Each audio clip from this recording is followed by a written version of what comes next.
चलिए पढ़ते हैं लिटरेरी टर्म्स के बारे में। इंग्लिश लिटरेचर में बहुत इंपॉर्टेंट होती है। सबसे पहले देखेंगे सोनेट, फिर देखेंगे पर्सोनिफिकेशन यानी मानवीकरण, मेटाफोर यानी रूपक, सिमिली यानी उपमा और ब्लैंक वर्स यानी रिक्त कविता, और छठे नंबर पर एलिजी यानी शोकगीत। उसके बाद हम पढ़ेंगे ट्रेजेडी यानी कि त्रासदी, फिर पढ़ेंगे कॉमेडी, उसके बाद में हम पढ़ेंगे सललकी जिसका मतलब है आत्मभाषण, और 10वें नंबर पे हम पढ़ेंगे सटायर यानी हास्य व्यंग्य। और जो एक नाटक होता है, प्ले होता है, उसी के पार्ट होते हैं ट्रेजेडी और कॉमेडी की, किस तरह से वो नाटक अंत हुआ है, सुखी अंत है या दुखी अंत है, उसके आधार पर होता है ट्रेजेडी एंड कॉमेडी। चलिए देखते हैं sonnet. A short rhyming poem of 14 lines. Sonnets use iambic pentameter, यानी 14 पंक्तियों की एक छोटी कविता होती है और इसमें एम्बिक पेंटामीटर यूज होता है। पहली तरह का सोनेट है इटालियन सोनेट, या फिर हम उसको पेट्रार्कियन सोनेट या मिल्टॉनिक सोनेट भी कहते हैं। The Italian sonnet is based on the original sonnet invented by da लिंचिनी।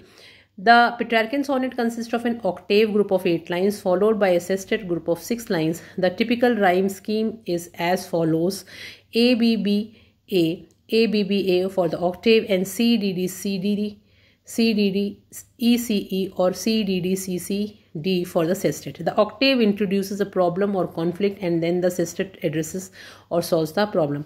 यानी कि ऑक्टेव 8 पंक्तियां होती हैं पहले वाली, और सेस्टेट उसके नीचे वाली 6 पंक्तियां होती हैं। राइमिंग स्कीम भी मैंने आपको बताई। और ऑक्टेव में हम कोई समस्या के बारे में बताते हैं सोनेट में, और सेस्टेट में हम उस समस्या का समाधान निकाल लेते हैं।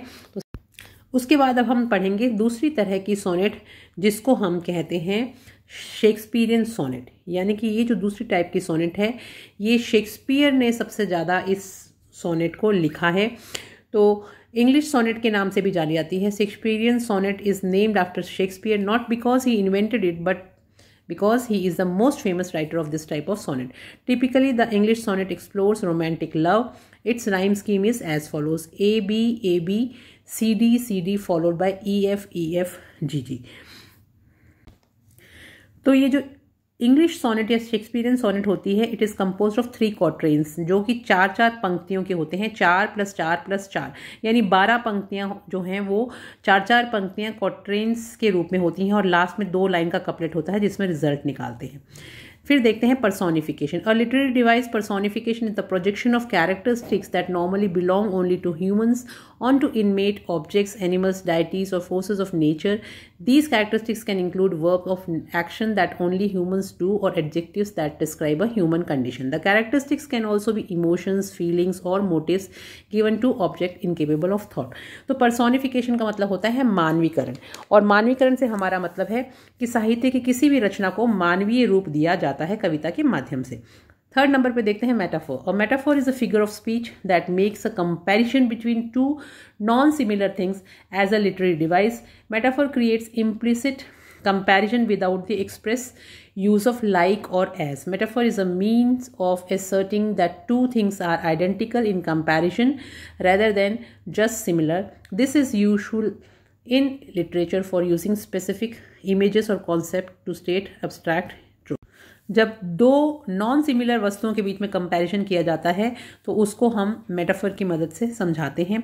और मेटाफर का जो मतलब है वो ये होता है कि ऐसी वस्तुएं जो एक जैसी हैं कंपैरिजन में, चाहे वो दिखने में एक जैसी ना हो, तो इस तरह की जो लिटरेरी डिवाइस है उसको हम मेटाफोर कहते हैं।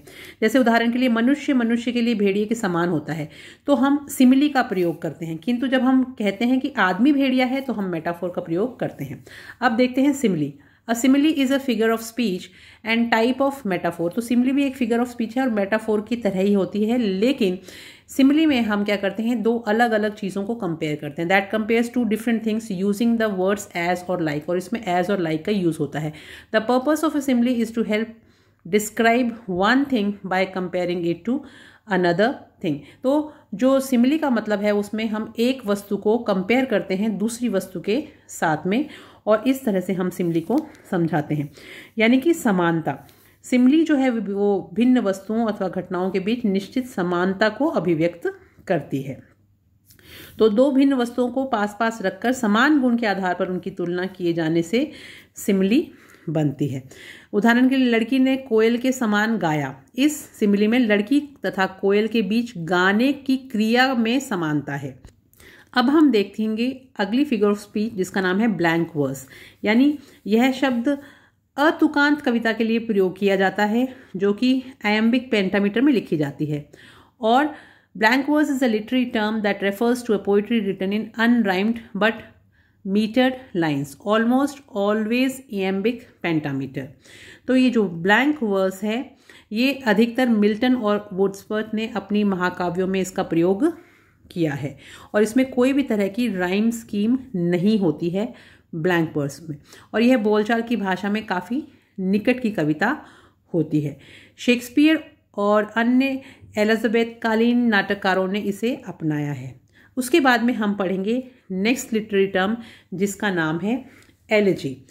एलेजी का मतलब होता है शोक गीत, यानी कि एक प्रकार का शोक गीत है। यह किसी व्यक्ति की हानि पर विलाप का गीत है, यानी अगर किसी की मृत्यु पे गाया जाता है, किसी के शोक पर व्यक्त करते समय इसको लिखा जाता है और इसकी विषय वस्तु जो होती है वो काफ़ी गंभीर और शोक में डूबी हुई होती है। तो an elegy is a mournful poem usually written in remembrance of a lost one, for a funeral, or as a lament. An elegy tells the tragic story of an individual or an individual's loss rather than the collective story of a people, which can be found in epic poetry.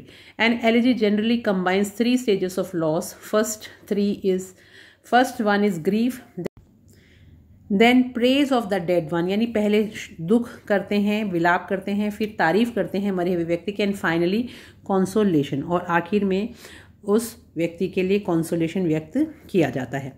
Next जो term है वो हम पढ़ने वाले हैं tragedy. तो ये जो ट्रेजेडी है ये एक ड्रामा का पार्ट होता है और जिसमें जो अंत होता है नाटक का वो बहुत ही दुख भरा होता है।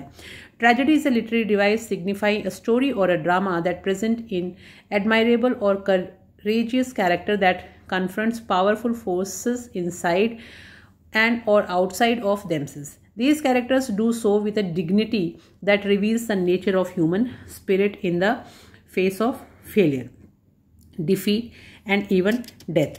तो मुख्य तरह से अगर देखा जाए तो ये जो ट्रेजेडी है ये जीवन के दुखपूर्ण पहलू को प्रस्तुत करती है और यह हमारे हृदय में दया तथा भय मिश्रित सम्मान के भाव भी जगाती है।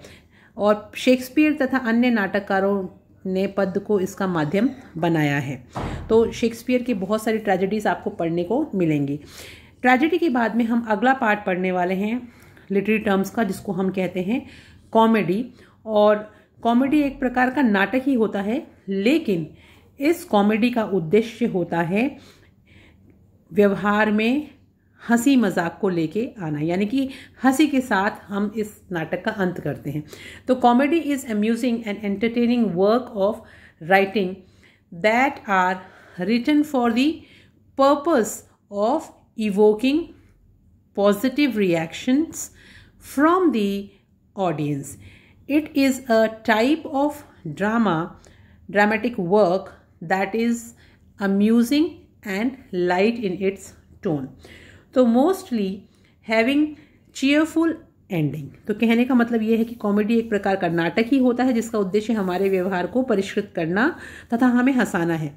और इसकी मुख्य विशेषताएं ये हैं कि ये हास्य पैदा करता है, वातावरण को हल्का फुल्का हास्यपूर्ण और आनंदपूर्ण रखता है। इसका उद्देश्य आनंद प्रदान करना होता है और इसकी कथा अपनी शिक्षा स्वयं स्पष्ट कर देती है, यानी नाटक देखते देखते हमें मज़ा भी आता है और हम उससे कुछ ना कुछ ज्ञान भी प्राप्त कर लेते हैं। तो इस तरह के जो नाटक होते हैं उनको हम कॉमेडी के रूप में देखते हैं। और सटायर को एक साहित्यिक रचना के रूप में मूल रूप में काव्य में परिभाषित किया जाता है, जो आवश्यक रूप से मूर्खता या बुराई जिसका यह परिहास या तिरस्कार के लिए चुनाव करता है उसकी आलोचना है।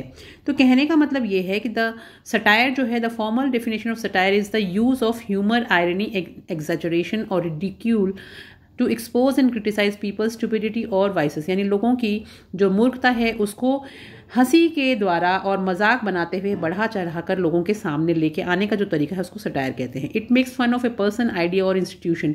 इससे किसी भी व्यक्ति, विचार या फिर किसी भी संस्था का मजाक उड़ाया जाता है। Its purpose is not to entertain but also to inform और मेक पीपल थिंक। तो सटायर का मुख्य उद्देश्य खाली एंटरटेन करना नहीं होता, यानी खाली आपको मज़े देना नहीं होता, बल्कि इसके माध्यम से लोगों को सोचने पे मजबूर करना भी होता है। तो मैं उम्मीद करती हूँ कि आपको ये सारे लिटरेरी टर्म समझ में आए होंगे। अगर आपको वीडियो अच्छा लगा हो तो जाने से पहले वीडियो को लाइक, सब्सक्राइब और शेयर करना मत भूलिएगा। अपने फ्रेंड्स के साथ भी शेयर कीजिएगा और जिनको ज़रूरत है उनके पास ज़रूर सेंड कीजिएगा। Thank you.